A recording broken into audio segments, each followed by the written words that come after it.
जय हिंद साथियों, आप सभी का स्वागत करता हूं आप सभी के अपने चैनल टारगेट सिलेक्शन में। साथियों, बिहार पुलिस की आपकी परीक्षा 7 अगस्त से है। तो साथियों, 7 अगस्त की परीक्षा को आपकी क्रैक करने के लिए मैं आपको 10 मॉक टेस्ट देने वाला हूं, फुल मॉक टेस्ट साथियों, परीक्षा से पहले। तो ये उस सीरीज में साथियों पहला मॉक टेस्ट है। इस मॉक टेस्ट में आप साथियों सबसे पहले हिंदी देखेंगे, उसके बाद जीके जीएस होगी साथियों, साइंस होगी, हिंदी होगी, मैथ होगी, यानी कि जो सब्जेक्ट आपसे जहां से प्रश्न आपसे पूछे जाते हैं उन सभी सब्जेक्ट को एक तरीके से कंप्लीट किया गया है इस मॉक टेस्ट के माध्यम से। मेरा मानना है साथियों कि अगर आप ये मॉक टेस्ट देख लेंगे तो इस मॉक टेस्ट से कई सारे क्वेश्चन आपको डिक्टो देखने को मिलेंगे अपनी रियल परीक्षा में। तो क्लास आपकी शुरू हो चुकी है, क्योंकि समय साथियों कम है, इसलिए मैंने सिर्फ वही कंटेंट लिया है जो परीक्षा में आपसे पूछा जाए। तो साथियों, पहले नंबर का प्रश्न का उत्तर बताइए कि अतएव का अगर संधि विच्छेद किया जाए तो क्या होगा? अतः धन एव हो जाएगा। यानी कि अगर पूछा जाए कि अतएव में संधि कौन सी है तो साथियों कौन सी संधि है? इसमें विसर्ग संधि है, यह भी आपको याद रखना है। पुल्लिंग शब्द साथियों इसमें से कौन सा है मुझे बताइए। पुल्लिंग शब्द की अगर बात करते हैं, वर्षा कैसी है तो स्त्रीलिंग हो जाएगा, रात कैसी स्त्रीलिंग हो जाएगा, गांव कैसा है। अब किसी शब्द में अगर कैसा आ जाए तो वो पुल्लिंग हो जाएगा, और किसी शब्द में अगर नींद कैसी आ जाए तो वो स्त्रीलिंग हो जाएगी, जैसे नींद कैसी है तो यह स्त्रीलिंग हो जाएगा। उसके बाद देखिए, नेत्री शब्द का साथियों अगर पुल्लिंग किया जाएगा तो क्या शब्द बनकर आएगा मुझे बताइए। कई बार आपसे एग्जाम में पूछा जा चुका है कि नेता का स्त्रीलिंग क्या होता है, तो नेता का स्त्रीलिंग नेत्री होता है। तो कुल मिला के साथियों ये स्त्रीलिंग होता है और ये पुल्लिंग होता है, बस इतना सा फर्क है दोनों में। उसके बाद देखिए, अगला सवाल है साथियों, समासिक या संयोजक चिन्ह मुझे बताइए कि कौन सा होता है, बताइए। देखिए, जैसे कि अगर बात करें साथियों, मान लीजिए मैंने यहाँ पर 2 शब्द लिखे, आज और एक डैश वाला चिन्ह लगाया और कल लिखा। ये जो बीच में आपको चिन्ह देखने को मिल रहा है ना, इसको क्या कहते हैं? संयोजक चिन्ह कहते हैं, यानी कि समासिक चिन्ह कहते हैं। तो इसको और क्या कहा जाता है? इसको योजक चिन्ह भी कहा जाता है। तो कुल मिला के इस क्वेश्चन का जिनका भी आंसर ऑप्शन नंबर ए है तो बिल्कुल करेक्ट हो जाता है। अगला सवाल आपकी स्क्रीन पर है। देखिए साथियों, ये समझ लीजिए कि जितने दिन भी बचे हैं आपकी परीक्षा बिहार पुलिस के लिए, मेरा मानना है कि अगर आप इस चैनल को साथियों सब्सक्राइब कर लेंगे, बेल आइकन पर क्लिक कर लेंगे, और जो वीडियोस आपको दी जाए साथियों उतनी वीडियोस अगर आप देख लेते बहुत अच्छे तरीके से, तो मेरा मानना है कि कोई दुनिया की ताकत आपको बिहार पुलिस के एग्जाम को क्रैक करने से नहीं रोक सकती। तो साथियों 10 मॉक टेस्ट दूंगा, उस मॉक टेस्ट में मैं सब कुछ साथियों पूरा कंटेंट डाल दूंगा। और ये पहला मॉक टेस्ट है साथियों। सबसे पहले हिंदी होगी, फिर एक तरीके से जीके होगी, और बिहार जीके भी हमने यहाँ पर कवर की है, ठीक है ना। साइंस होगी, मैथ होगी, यानी कि जो आपके एग्जाम में जहां से क्वेश्चन पूछे जाएंगे उन सभी टॉपिक्स को कंप्लीट कर दिया गया। देखिए, प्रश्नवाचक चिन्ह की अगर बात करते हैं तो ये आपका जो क्वेश्चन मार्क चिन्ह होता है इसी को प्रश्नवाचक चिन्ह कहा जाता है। उसके बाद देखिए साथियों, यहां पर अगर बात करें, क्वेश्चन थोड़ा सा छोटा कर लेते हैं।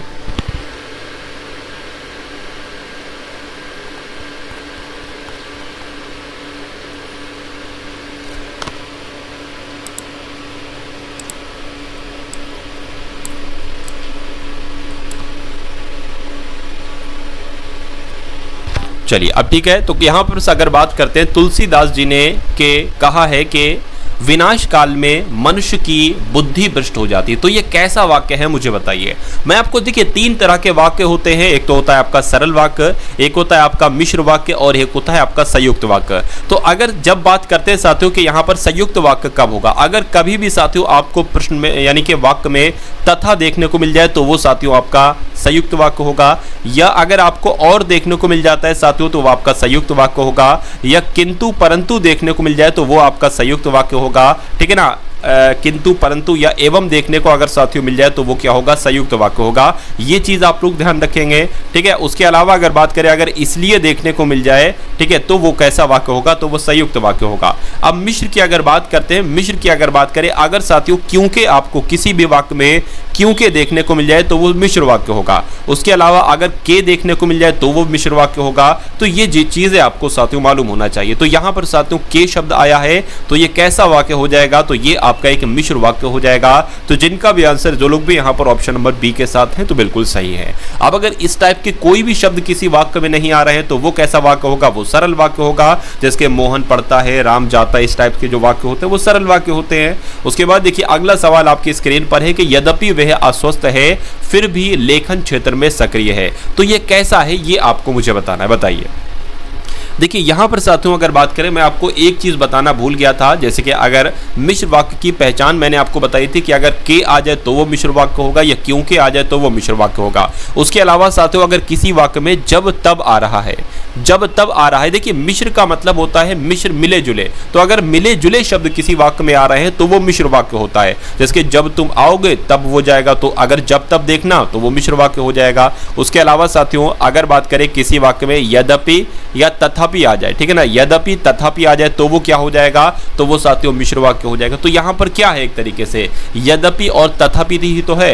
यद्यपि वह अस्वस्थ है फिर भी लेखन क्षेत्र में सक्रिय है, यानी कि यद्यपि वह अस्वस्थ है तथापि लेखन क्षेत्र में सक्रिय है। तो यहाँ पर मिले जुले शब्द आ रहे हैं, तो इसलिए वाक्य में कैसा वाक्य होगा, मिश्र वाक्य होगा। आंसर आपका ए के साथ जाएगा। इनमें से तद्भव शब्द साथियों मुझे बताइए कौन सा है। देखिए अगर बात करते हैं कि बंदर का शब्द है ना, ये कैसा हो जाएगा, ये एक तद्भव शब्द हो जाएगा और यही आपका बिल्कुल सही जवाब हो जाता है। देवर का तत्सम साथियों क्या होगा मुझे बताइए। तो देवर की अगर बात करें, देवर का तत्सम जो होगा एग्जाम में बहुत आपसे पूछा जाता है, तो द्रिवर हो जाएगा। तो कुल मिला के जिनका आंसर जो लोग भी यहाँ पर ऑप्शन नंबर ए के साथ है तो बिल्कुल करेक्ट हो जाता भाई, बहुत बढ़िया, वेरी गुड क्लास। साथियों अभी तक आपने इस वीडियो को लाइक नहीं किया है तो तुरंत साथियों इस वीडियो को एक बार लाइक का बटन साथियों आप लोग अवश्य दबा देंगे, ठीक है ना, एक बार साथियों लाइक का बटन आप लोग अवश्य दबा देंगे। उसके बाद देखिए यहाँ पर अगर बात करें वृद्धि स्वर संधि किस शब्द में है, ये आपसे पूछी जाए। देखिए सिंपल सा मैं आपको एक ट्रिक बता देता हूं कि वृद्धि स्वर संधि कहां पर होती है। जहां पर आपको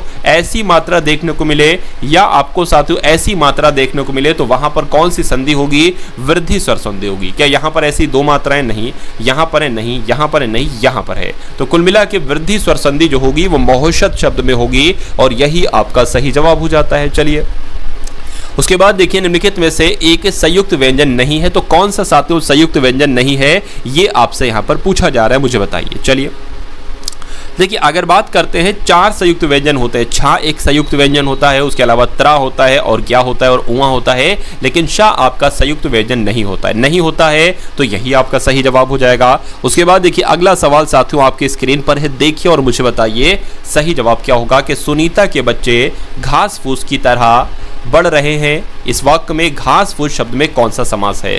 तो घास फूस शब्द की जब हम बात करते हैं, अगर बीच में साथियों योजक चिन्ह आ जाए इस टाइप से, तो वहां पर कौन सा समास हो जाता है साथियों, वहां पर आपका हमेशा द्विगु समास हो जाता है, ठीक है ना। अगर साथियों बात करते हैं किसी शब्द का पहला पद अगर अनु आ रहा है, जैसे कि अनुकार, तो वहां पर कौन सा समास होगा, अव्ययी भाव समास होगा। या किसी शब्द का पहला पद अगर प्रति आ रहा है तो अव्ययी भाव समास होगा। या किसी शब्द का अगर पहला पद साथियों आ रहा है, बड़ा आ, तो वहां पर अव्ययी भाव समास होगा। या अगर आपको ऐसे करके शब्द देखने को मिल जाए जैसे कि रातों रात, इसमें पूछा जाए कौन सा समास है, तो अव्ययी भाव समास है, ठीक है ना। या अगर ऐसे करके आपसे आ जाए कि धीरे धीरे, यानी कि रिपीटेशन वाले अगर शब्द आ रहे हैं तो उसमें भी अव्ययी भाव समास होता है। उसके अलावा अगर पहला पद इसका संख्यावाचक आ रहा है, किसी शब्द का पहला पद अगर संख्यावाचक आ रहा है तो वहां पर साथियों द्विगु समास होता है। और अगर बीच में योजक चिन्ह किसी शब्द में आ रहा है, जैसे कि आज कल, क्या आज और योजक चिन्ह और कल, तो वहां पर साथियों कौन सा समास होगा, वहां पर आपका द्वंद्व समास होगा। तो इतनी जानकारी आप लोग ध्यान रखेंगे। उसके बाद देखिए अगला सवाल आपकी स्क्रीन पर है और आपसे पूछा जा रहा है कि निम्नलिखित में से शब्द में कौन सा बहुव्रीहि समास का उदाहरण है। तो मैं कहूंगा साथियों जो शूलपाणी यहां पर है, यहां पर कौन सा एक तरीके से समास है, तो बहुव्रीहि समास यहां पर है। उसके बाद देखिए अगला सवाल आपकी स्क्रीन पर है कि बादल का पर्यायवाची इसमें से कौन सा नहीं है, बताइए। देखिए तोयद की अगर बात करें तो यह बादल का पर्यायवाची है, पयोधर भी बादल का पर्यायवाची है, नीरद भी साथियों बादल का पर्यायवाची है, लेकिन तोयधी की अगर बात करते हैं तो यह बादल का पर्यायवाची नहीं है। तो कुल मिला के साथियों नहीं है, तो यही आपका सही जवाब हो जाता है। उसके बाद देखिए व्योम शब्द का पर्यायवाची क्या होगा, यहां पर आपको साथियों बताना है, बताइए। देखिए व्योम की अगर बात करते हैं, क्या व्योम का पर्यायवाची आम्र होता है, नहीं, कौवा होता है, नहीं साथियों, अंबर होता है। तो कुल मिला के जिनका भी आंसर जो लोग भी यहाँ पर है ऑप्शन नंबर सी के साथ, तो बिल्कुल करेक्ट हो जाता है। अब आपके सामने साथियों यहाँ पर बिहार के क्वेश्चन देखेंगे और आप सभी को भी साथियों ये बहुत अच्छे तरीके से मालूम है क्या कि बिहार जीके साथियों आपके एग्जाम में क्या रोल निभाएगा, कितना इंपॉर्टेंस रखता है साथियों बिहार जीके। तो बिहार जीके के साथियों टॉप 20 क्वेश्चंस देखेंगे। मेरा मानना है कि इन 20 क्वेश्चंस में से कई सारे क्वेश्चंस आपको आपके रियल एग्जाम में देखने को मिलेंगे। तो बिहार की राजधानी की अगर बात करें, ऑप्शन साथियों गलत है। बिहार की राजधानी साथियों आप सभी लोग जानते हैं पटना है। उसके बाद देखिए अगला सवाल, इसमें भी दिक्कत है, अगले से सही है। बिहार दिवस साथियों कब मनाया जाता है, तो बिहार दिवस कब मनाया जाता है साथियों, 22 मार्च को बिहार दिवस मनाया जाता है। ये आपको साथियों साथियों क्या रखना है, ये आपको ध्यान रखना है। अब उसके बाद देखिए बिहार का उच्च न्यायालय साथियों ये कहां पर है, तो ये कहां पर है साथियों, ये तो पटना में है। कहां पर है, पटना में है। सही जवाब आपका जाएगा ऑप्शन नंबर ए के साथ। उसके बाद देखिए बिहार का जो राजकीय भाषा है ना वो साथियों क्या है बताइए। तो बिहार की राजकीय भाषा साथियों हिंदी और उर्दू है। क्या है, हिंदी और उर्दू है। उसके बाद देखिए बिहार का राजकीय वृक्ष साथियों कौन सा है, तो बिहार के राजकीय वृक्ष की अगर बात करते हैं तो पीपल है। यानी कि आंसर यहां पर आपका किस ऑप्शन के साथ जाएगा, ऑप्शन नंबर बी के साथ जाएगा। उसके बाद देखिए अगला सवाल आपकी स्क्रीन पर है साथियों। एग्जाम से पहले मैं आपको लगभग ये समझ लीजिए 200 क्वेश्चन देने वाला हूं, यानी कि 200 प्रश्न मैं आपको साथियों दूंगा। किसके, बिहार की जीके के, ठीक है ना। और मेरा मानना है कि अगर उस बिहार की जीके के, ठीक है, बिहार की जीके के उन 200 क्वेश्चंस को अगर आप तैयार कर लेते हैं तो आपके जितने क्वेश्चन भी आएंगे साथियों बिहार के 8-10 के आसपास क्वेश्चन, आपके जितने भी क्वेश्चन आएंगे 75 क्वेश्चन में से, तो ये समझ लीजिए टोटल तो 100 क्वेश्चन आएंगे, ठीक है ना। तो 100 क्वेश्चन की अगर बात करते हैं उसमें से लगभग जितने क्वेश्चन आएंगे इन 200 क्वेश्चन वाली क्लास में से साथियों कवर हो जाएंगे। तो इसलिए चैनल को आप सभी लोग सब्सक्राइब करके बेल आइकन पर क्लिक कर लीजिए, क्योंकि एक आध दिन में ही साथियों वो वीडियो आप लोग देखने वाले हैं। चलिए, तो बिहार का राजकीय पुष्प की जब हम बात करते हैं तो साथियों क्या आपका सही जवाब होगा, आपका सही जवाब गेंदा हो जाएगा। क्या हो जाएगा, गेंदा हो जाएगा। तो जिनका आंसर यहां पर बी तो बिल्कुल करेक्ट है। बिहार के राजकीय पशु की साथियों जब हम बात करते हैं तो क्या है बताइए। तो बिहार के अगर राजकीय पशु की बात करें तो साथियों बैल हो जाएगा। राइट आंसर आपका जाएगा ऑप्शन नंबर बी के साथ। उसके बाद देखिए बिहार का राजकीय पक्षी की अगर बात करें, देखिए यहां पर पक्षी नहीं, ठीक है, बिहार के राजकीय पक्षी की अगर बात करें तो क्या होना चाहिए बताइए। तो साथियों गौरैया होना चाहिए। इसलिए सही जवाब जिनका भी ऑप्शन नंबर डी है तो बिल्कुल करेक्ट हो जाता भाई। बहुत बढ़िया, वेरी गुड क्लास। अगला सवाल देखिए बिहार में कितने प्रमंडल हैं मुझे बताइए। तो बिहार में कितने प्रमंडल हैं, बिहार में 9 प्रमंडल हैं। ये आप लोग ध्यान रखेंगे, बहुत इंपॉर्टेंट क्वेश्चन है। अगर प्रमंडल आ जाए तब भी 9 बताना, या अगर साथियों मंडल आ जाए तब भी आपको 9 ही बताना है। उसके बाद देखिए बिहार के जिलों की संख्या कितनी है, यानी कि बिहार के अंतर्गत कितने जिले आते हैं। तो मैं कहूंगा बिहार के अंदर साथियों 38 जिले आते हैं। कितने जिले आते हैं, 38 जिले आते हैं साथियों, ये आप लोग ध्यान रखेंगे।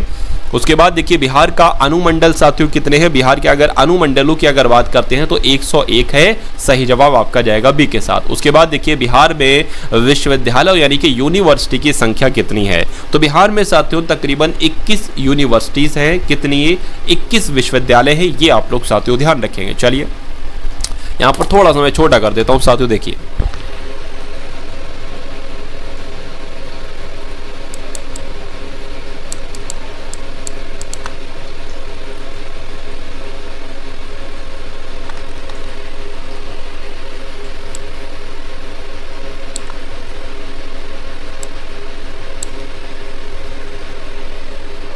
चलिए अब ठीक है। हाँ, तो क्या साथियों आपसे पूछा जा रहा है कि बिहार में सबसे ज्यादा जनसंख्या वाला जिला कौन सा है मुझे बताइए। तो सबसे ज्यादा जनसंख्या साथियों कहाँ की है, तो पटना की साथियों सबसे ज्यादा जनसंख्या है। सही जवाब आपका जाएगा सी के साथ। उसके बाद देखिए बिहार में सबसे कम जनसंख्या वाला जिला कौन सा है, तो सबसे अधिक जनसंख्या तो पटना की हो गई। सबसे कम जनसंख्या कहाँ की है, शेखपुरा की साथियों जनसंख्या सबसे कम है, ये आपको मालूम होना चाहिए। बिहार में सबसे कम लिंग अनुपात वाला जिला कौन सा है बताइए। तो सबसे कम लिंग अनुपात वाला जिला साथियों मुंगेर है। कौन सा है, मुंगेर है साथियों, इसलिए सही जवाब आपका जाएगा ए के साथ। अगला सवाल देखिए कि बिहार में सर्वाधिक लिंग अनुपात वाला जिला कौन सा है, तो सबसे कम लिंग अनुपात तो मुंगेर का है। और अगर बात करते हैं साथियों सबसे ज्यादा जो लिंग अनुपात है वो गोपालगंज का है। कहां का है साथियों, वो गोपालगंज का है, ये आप लोग ध्यान रखेंगे। अगला सवाल देखिए बिहार में सर्वाधिक साक्षरता वाला जिला कौन सा है, तो रोहतास की जब हम बात करते हैं ना रोहतास की, तो रोहतास साथियों सबसे ज्यादा साक्षरता वाला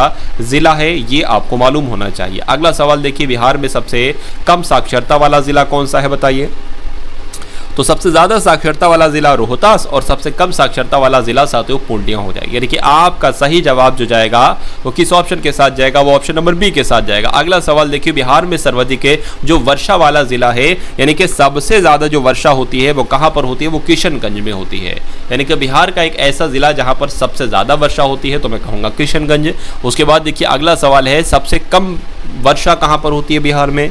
तो बिहार के सबसे अधिक वर्षा किशनगंज में, सबसे कम वर्षा साथियों औरंगाबाद में होती है। कहां पर होती है? औरंगाबाद में होती है। राइट आंसर आपका जाएगा बी के साथ। उसके बाद भूकंप की तीव्रता मापने के यंत्र को साथियों क्या कहा जाता है? तो यहां पर आप लोग ध्यान रखेंगे साथियों, सिस्मोग्राफ कहा जाता है। ठीक है ना। देखिए अभी तक आपके साथियों बिहार जीके के क्वेश्चन थे, अब आपके साथियों सामान्य ज्ञान के क्वेश्चन शुरू हो जाएंगे और साथियों एक तरीके से कुछ क्वेश्चन हम लोग साइंस के भी देखेंगे यहां पर। तो भूकंप की तीव्रता मापने के यंत्र को क्या कहा जाता है साथियों? सिस्मोग्राफ कहा जाता है। उसके बाद अगर बात करें सूर्य से सबसे निकटतम ग्रह साथियों कौन सा है? तो सूर्य से निकटतम ग्रह कौन सा है? मैं कहूंगा बुध ग्रह ही सूर्य से निकटतम ग्रह है साथियों। आंसर आपका डी के साथ जाएगा। उसके बाद देखिए कि गिर राष्ट्रीय पार्क साथियों ये कहां पर है? गा से गिर राष्ट्रीय पार्क और गा से साथियों गुजरात। तो कुल मिला के इस प्रश्न का आपका सही जवाब जो जाएगा वो ऑप्शन नंबर बी के साथ जाएगा। उसके बाद देखिए चिपको आंदोलन के प्रणेता साथियों कौन है? मुझे बताइए कि ये क्वेश्चन साथियों आपके एग्जाम के लिए बहुत इंपॉर्टेंट है और आपसे पूछा ही पूछा जाएगा। तो सुंदरलाल बहुगुणा की अगर बात करते हैं तो ये चिपको आंदोलन के प्रणेता हैं। आंसर आपका जाएगा बी के साथ। अगला सवाल देखिए कि लखनऊ में 1857 के स्वतंत्रता संग्राम का नेतृत्व किसने किया था? बताइए। तो साथियों हजरत महल ने, ठीक है ना, किसने किया था? हजरत बेगम महल ने किया था, ये आपको मालूम होना चाहिए। उसके बाद देखिए निम्नलिखित में से कौन सा स्थल राजस्थान में 1857 की क्रांति का केंद्र नहीं था? तो 1857 की क्रांति के केंद्र कहां कहां थे? अजमेर में थे, उसके अलावा साथियों नीमच में थे और आउवा में थे, लेकिन जयपुर में नहीं था। तो यही आपका राइट आंसर है। उसके बाद देखिए 1857 की क्रांति निम्नलिखित नेताओं में से किसका वास्तविक नाम रामचंद्र पांडुरंग था? तो रामचंद्र पांडुरंग साथियों किसका वास्तविक नाम था? तात्या टोपे का वास्तविक नाम साथियों क्या था? रामचंद्र पांडुरंग था। राइट आंसर आपका जाएगा सी के साथ। अगला सवाल देखिए पीने के लिए सुरक्षित पानी को क्या कहा जाता है? तो पीने के लिए सुरक्षित पानी को क्या कहा जाता है? ताजा जल, पीने योग्य पानी, आशुद्ध जल या नल का पानी? तो मैं कहूंगा साथियों पीने योग्य पानी कहना इसका सबसे सही जवाब हो जाएगा। उसके बाद देखिए वर्ष 1984 की भोपाल गैस त्रासदी इनमें से किस गैस के रिसाव के कारण साथियों हुई थी? जो साथियों एक तरीके से अगर बात करते हैं जो मिथाइल आइसोसाइनेट गैस थी इसका क्या हो गया था साथियों? इस गैस का रिसाव होने लगा था, तो इस वजह से 1984 में साथियों भोपाल गैस त्रासदी इसी को एक तरीके से कहा जाता है।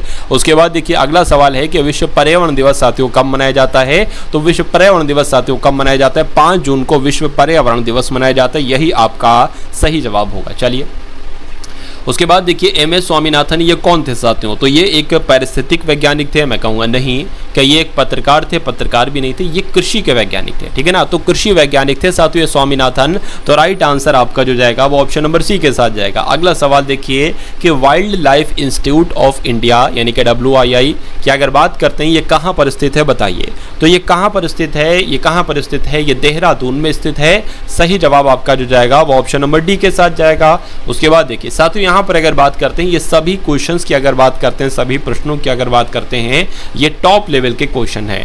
ठीक है ना, ये साथियों वो क्वेश्चन है जो आपको आपके एग्जाम में देखने को मिलेंगे। यानी कि बिहार पुलिस के एग्जाम में साथियों आपको क्वेश्चंस की अगर बात करते हैं कहां से देखने को मिलेंगे? यहीं से साथियों देखने को मिलेंगे। तो बहुत शानदार तरीके से, क्योंकि अभी चंद दिन बचे हैं आपकी परीक्षा में, तो अगर इतने दिन बहुत अच्छे तरीके से आप तैयारी कर लेते हैं, ठीक है, तो ये समझा जा सकता है कि आपका सिलेक्शन बहुत आराम से हो जाएगा। खैर अब देखिए 49वें नंबर का प्रश्न है। पूरे के पूरे 100 क्वेश्चन हम लोग यहाँ पर देखेंगे। पूरे के पूरे 100 क्वेश्चन हम लोग यहाँ पर देखेंगे। तो प्रकाश संश्लेषण के दौरान हरे पौधे इनमें से कौन किसे सोख लेते हैं साथियों? बताइए।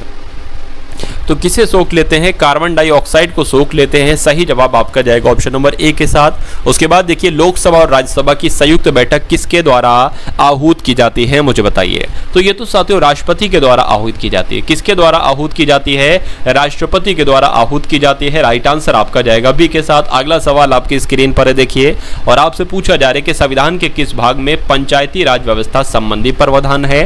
तो वो भाग कौन सा है? मैं कहूंगा 9 वो भाग है, यानी कि संविधान का वो भाग 9 है जिसमें पंचायती राज व्यवस्था संबंधी प्रावधान है। उसके बाद देखिए 74वें संविधान संशोधन का संबंध साथियों किससे है? मुझे बताइए। तो 74वें संविधान संशोधन का संबंध किससे है? मैं कहूंगा शहरी स्थानीय स्वशासन से ही 74वें संविधान संशोधन का संबंध है। इसलिए राइट आंसर यहां पर जिनका भी ऑप्शन नंबर सी के साथ तो बिल्कुल करेक्ट हो जाता है। उसके बाद देखिए साथियों अगला सवाल है कि भारतीय संविधान में जो विधि का शासन है यह विचार कहां से लिया गया है? मुझे बताइए। चलिए साथियों देखिए कहाँ से लिया गया है, तो आप लोग ध्यान रखेंगे इंग्लैंड से लिया गया है। कहाँ से लिया गया है साथियों, संविधान में जो विधि का शासन का विचार है ये इंग्लैंड से लिया गया है। उसके बाद देखिए लोकसभा के चुनाव के लिए अधिसूचना कौन जारी करता है, तो अधिसूचना साथियों कौन जारी करेगा, भारत का निर्वाचन आयोग ही साथियों अधिसूचना जारी करेगा।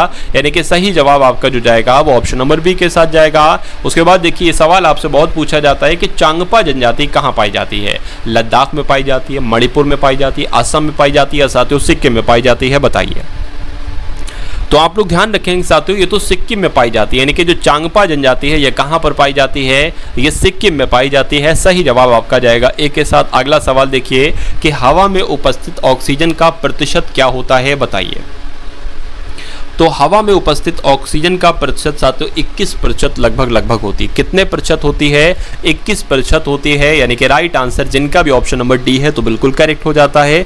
उसके बाद देखिए साथियों के प्रकाश संश्लेषण संपादित होता है, किसके द्वारा साथियों संपादित होता है, ये आपको यहाँ पर बताना है, बताइए। चलिए तो अगर बात करें साथियों ये तो हरे पौधों के द्वारा, क्या प्रकाश संश्लेषण जो संपादित होता है ये सभी हरे पौधों के द्वारा होता है। राइट आंसर आपका जाएगा सी के साथ। उसके बाद देखिए वर्षा का जल के संचयन का सबसे प्रमुख उपयोग क्या है, मतलब इसका क्या कर सकते हैं, तो मैं कहूँगा सिंचाई के काम में साथियों ले सकते हैं। ठीक है, सिंचाई के काम में ले सकते हैं। किसने कहा था कि संविधान सभा कांग्रेस थी और कांग्रेस भारत था, तो ये बात किसने कही थी साथियों, ऑस्टिन ने, CR एटली ने, विंस्टन चर्चिल ने या साथियों माउंटबेटन ने, तो ये बात साथियों ऑस्टिन ने कही थी।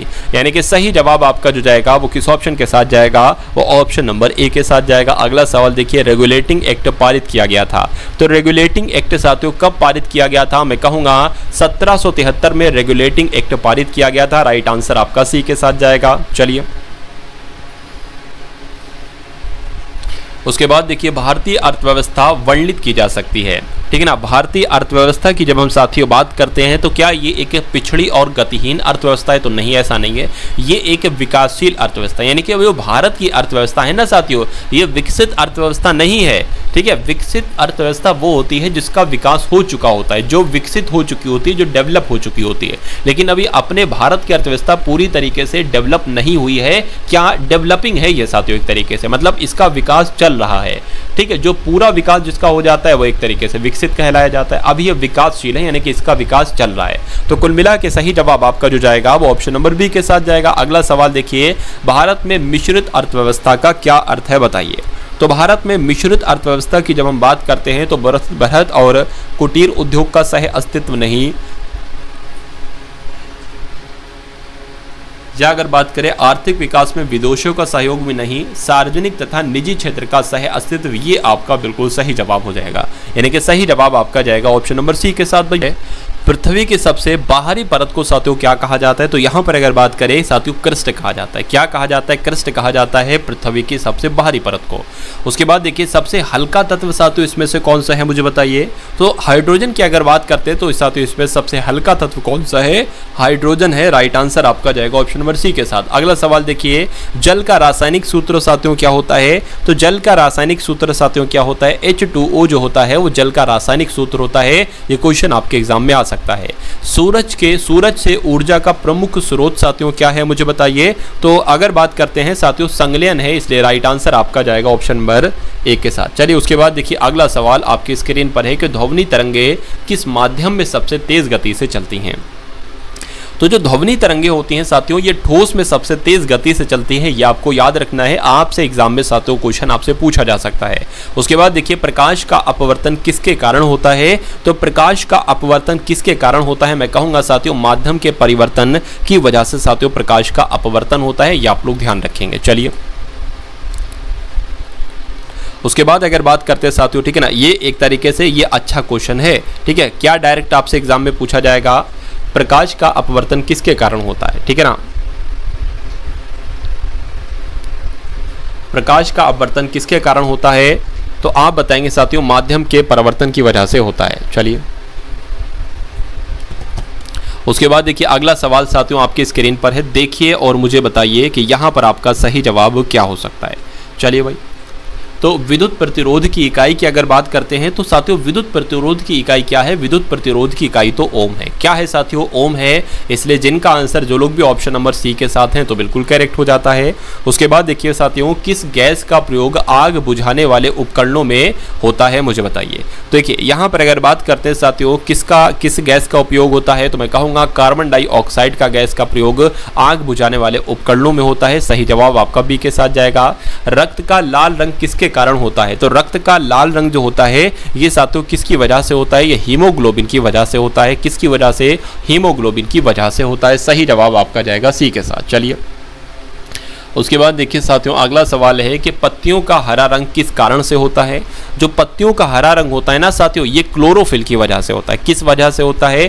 क्लोरोफिल की वजह से होता है। राइट आंसर आपका ए के साथ जाएगा। अगला सवाल है कि मनुष्य के शरीर में सबसे बड़ी हड्डी कौन सी होती है? ये सब विज्ञान के क्वेश्चन चल रहे हैं आपके लिए। तो मनुष्य के शरीर में सबसे बड़ी हड्डी साथियों फीमर की हड्डी होती है, ठीक है ना, फीमर की हड्डी होती है। अगला सवाल देखिए, वायुमंडल में सबसे अधिक मात्रा में पाई जाने वाली गैस कौन सी होती है? तो वायुमंडल में सबसे अधिक मात्रा में कौन सी गैस पाई जाती है साथियों? नाइट्रोजन गैस पाई जाती है। कौन सी गैस पाई जाती है साथियों? नाइट्रोजन गैस पाई जाती है। ये आप लोग ध्यान रखेंगे, आपके एग्जाम में पूछा जा सकता है। विद्युत धारा की दिशा किसके विपरीत होती है? तो ये क्वेश्चन अगर आपसे पूछा जाए तो आप लोग ध्यान रखेंगे इलेक्ट्रॉनों की गति के विपरीत होती है। यानी कि जो विद्युत धारा की दिशा होती है ये इलेक्ट्रॉनों की गति के विपरीत होती है। सही जवाब आपका ऑप्शन नंबर ए हो जाता है। चलिए, कौन सा विटामिन सूर्य की किरणों से प्राप्त होता है, मुझे बताइए। साथियों अभी अगर बात करते हैं, आपके बिहार का करंट अफेयर भी आपसे पूछा जाएगा। तो ये समझ लीजिए साथियों, पिछले 7 महीनों का एक तरीके से क्या, ठीक है ना। देखिए 7 अगस्त से तो आपकी परीक्षा है, तो मैं क्या कोशिश करूंगा, मैं जनवरी से लेकर साथियों मैं जुलाई तक का करंट अफेयर आपके लिए साथियों एक वीडियो में, सिर्फ एक सिंगल वीडियो में साथियों आपके समक्ष रख दूंगा। और इस वीडियो की अगर बात करते हैं तो कितने क्वेश्चन होंगे? लगभग साथियों 400 प्रश्न मैं आपको दूंगा।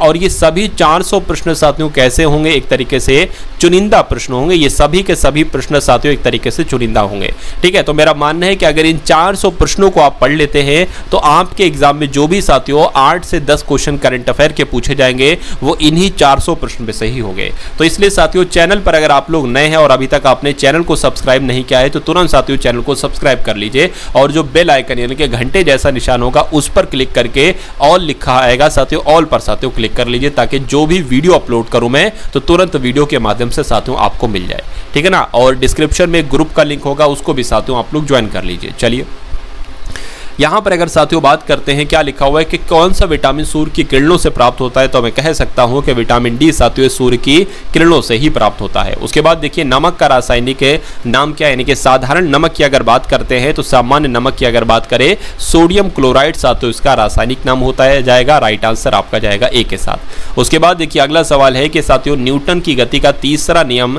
क्या है, तो न्यूटन की गति का तीसरा नियम साथियों क्या है, तो प्रत्येक क्रिया की समान और विपरीत प्रतिक्रिया होती है। यही तो है साथियों न्यूटन की गति का तीसरा नियम एक तरीके से। उसके बाद देखिए प्रकाश वर्ष किसका मापक है, मुझे बताइए। तो प्रकाश वर्ष किसका मापक है, मैं कहूंगा साथियों प्रकाश वर्ष दूरी का मापक है, इसलिए राइट आंसर आपका जाएगा बी के साथ। मानव शरीर में पाचन क्रिया कहां प्रारंभ होती है, तो मानव के शरीर में जो पाचन क्रिया है साथियों कहां से शुरू हो जाती है, ये मुंह से ही शुरू हो जाती है, चबाने से ही साथियों शुरू हो जाती है, ठीक है ना। जैसे इंसान अंदर रखता है ना, जीभ के ऊपर रखता है, वहीं से इसकी प्रक्रिया शुरू हो जाती है।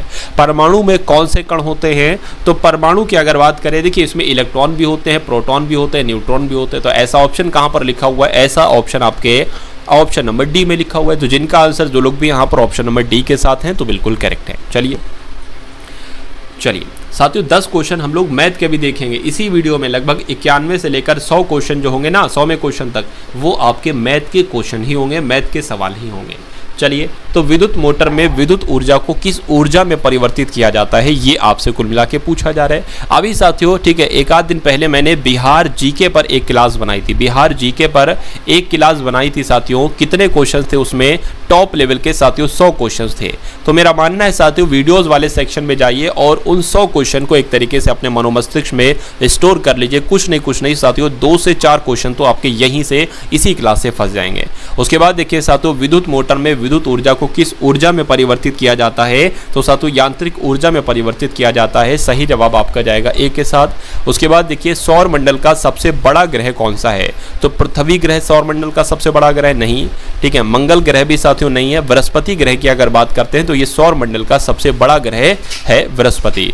उसके बाद देखिए कि किस धातु का गलनांक सबसे कम होता है? क्या पूछा जा रहा है कि कौन सी ऐसी धातु है जिसका गलनांक सबसे कम होता है? सोने का, चांदी का, पारे का या साथियों लोहे का? तो यहाँ पर अगर बात करें साथियों पारा आप लोग ध्यान रखेंगे, क्योंकि पारे का जो गलनांक होता है वो सबसे कम होता है। आंसर आपका जाएगा सी के साथ। प्राकृतिक गैस का मुख्य घटक क्या होता है? तो प्राकृतिक गैस का मुख्य घटक मीथेन होगा, एथेन होगा, प्रोपेन होगा या साथियों ब्यूटेन होगा? तो क्या होगा साथियों? ब्यूटेन होगा साथियों। ब्यूटेन नहीं होगा, एक तरीके से साथियों मीथेन हो जाएगा, ठीक है ना। यानी कि प्राकृतिक गैस का मुख्य घटक क्या होगा? एक तरीके से मीथेन हो जाएगा। राइट आंसर आपका ए के साथ जाएगा। उसके बाद देखिए अगला सवाल है कि ऑक्सीजन का परमाणु क्रमांक क्या होता है?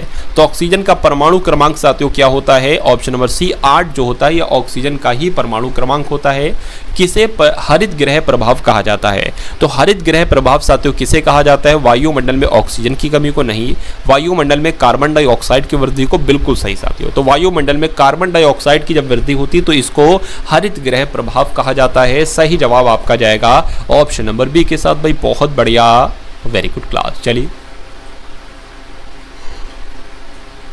उसके बाद देखिए कि मनुष्य के शरीर में रक्त का जो पीएच मान होता है, क्या साथियों पीएच मान के बारे में आपसे यहाँ पर पूछा जा रहा है। तो रक्त का पीएच मान कितना होता है? रक्त का पीएच मान कितना होता है साथियों? 7.4 होता है। कितना होता है साथियों? 7.4 होता है। तो 7.4 कौन से ऑप्शन में लिखा हुआ है? ऑप्शन नंबर बी में लिखा हुआ है। पौधों में जल का परिवहन किसके द्वारा होता है? तो जो पौधों में जल का परिवहन होता है ये जाइलम के द्वारा होता है। किसके द्वारा होता है साथियों? ये जाइलम के द्वारा होता है। ये आपको याद रखना है, आपके एग्जाम में साथियों आपसे पूछा जा सकता है।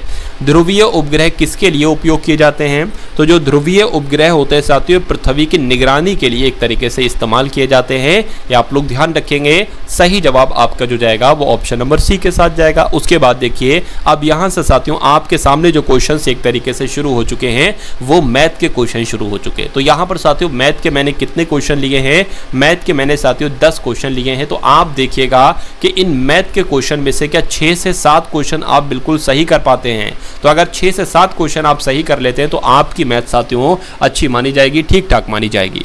चलिए तो यहाँ पर अगर साथियों अब बात करें हम लोग, पहला सवाल है यहाँ पर लिखा हुआ है कि एक व्यक्ति 600 मीटर लंबी गली को 5 मिनट में पार कर लेता है। इसकी चाल साथियों क्या है बताइए? इसकी चाल कितने किलोमीटर प्रति घेरा? यानी कि चाल आपको बताना है और आप सभी को फॉर्मूला पता होगा। चाल बराबर क्या होता है?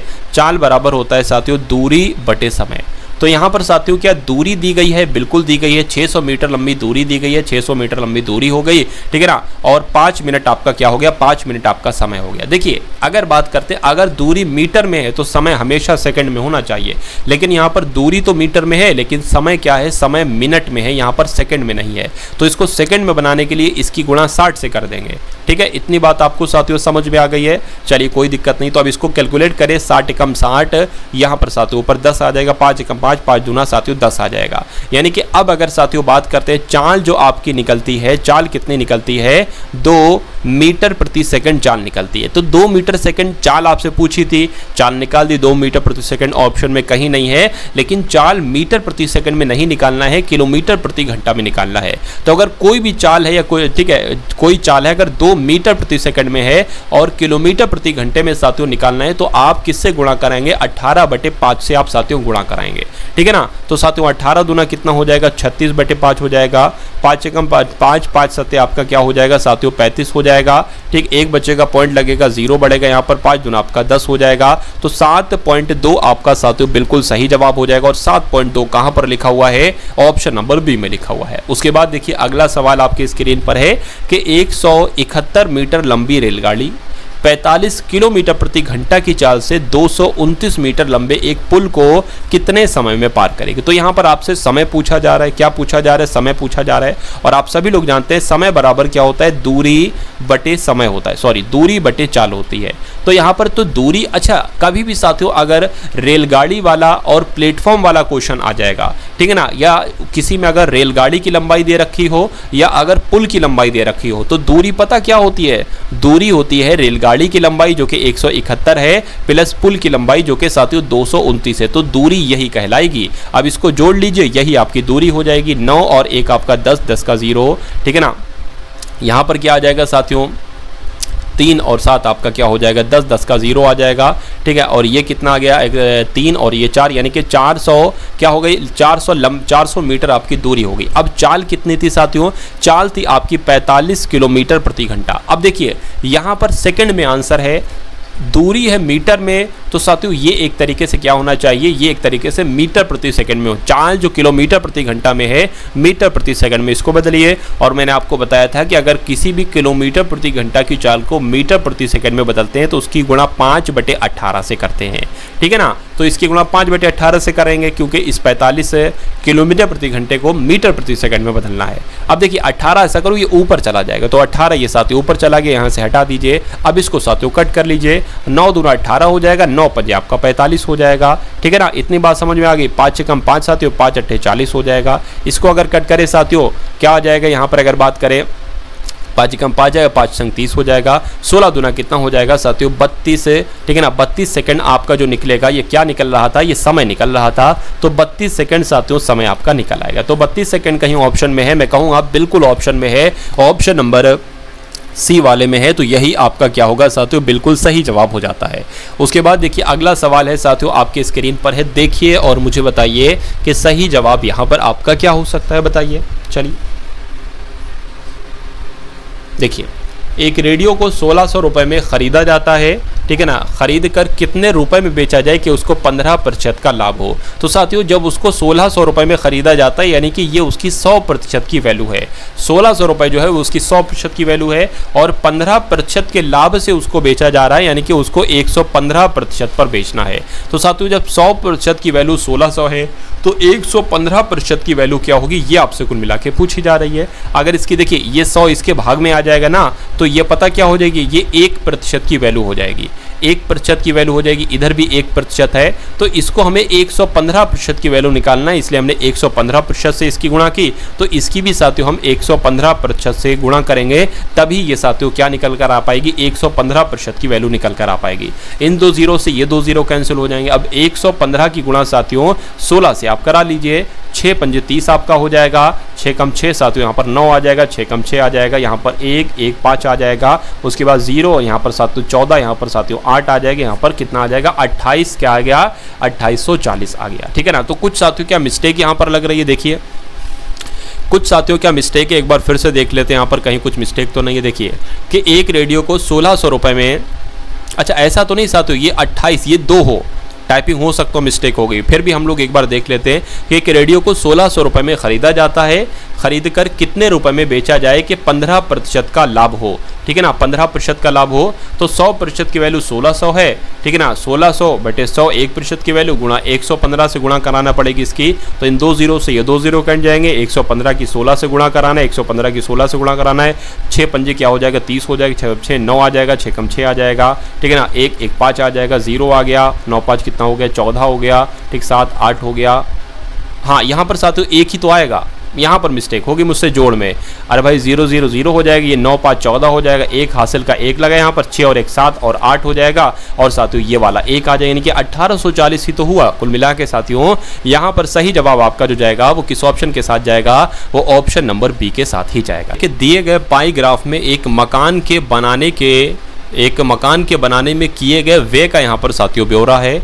इस निर्माण में कुल 6 लाख रुपए साथियों व्यय हुए, ग्राफ का अध्ययन करके प्रश्न का उत्तर दीजिए, ठीक है ना। ये कुछ नहीं है साथियों। अब यहाँ पर अगर बात करें, जैसे कि अगर बात करें ये पूरा जो होगा ना साथियों ये 360 डिग्री का होगा, जिसमें से साथियों 54 डिग्री इस्पात पर खर्च हुआ है, निरीक्षण पर साथियों 54 डिग्री खर्च हुआ है, लकड़ी पर भी 54 डिग्री खर्च 36 डिग्री खर्च हुआ है, मजदूरी पर 90 डिग्री और सीमेंट पर 72 डिग्री और ईंटों पर साथियों 54 डिग्री खर्च हुआ है। तो यहाँ पर अगर बात करें पहले नंबर का सवाल है कि सीमेंट के मद पर किए गए व्यय की धनराशि कितनी होगी, तो कुल मिला मिला कि अगर बात करें सीमेंट पर कितना खर्च हुआ है, सीमेंट पर साथियों 72 डिग्री खर्च हुआ है। अब टोटल रकम कितनी है साथियों, टोटल रकम है आपकी 6 लाख, जिसमें से साथियों 72 डिग्री जो हुआ है वो कितना सीमेंट पर खर्च हुआ है, ठीक है ना। और नीचे क्या आ जाएगा, 360 डिग्री आ जाएगा। अब साथियों इसको एक तरीके से कट कर 0 से 0 हो जाएगा, 36 से कम 36, 36 दूना 72 हो जाएगा, 6 दूना 12 आ जाएंगे, यानी कि 12,000 साथियों आपका बिल्कुल सही जवाब हो जाना चाहिए, ठीक है ना। तो कुल मिला के इस टाइप का साथियों 12,000, एक 0 एक्स्ट्रा यहाँ पर लगा है।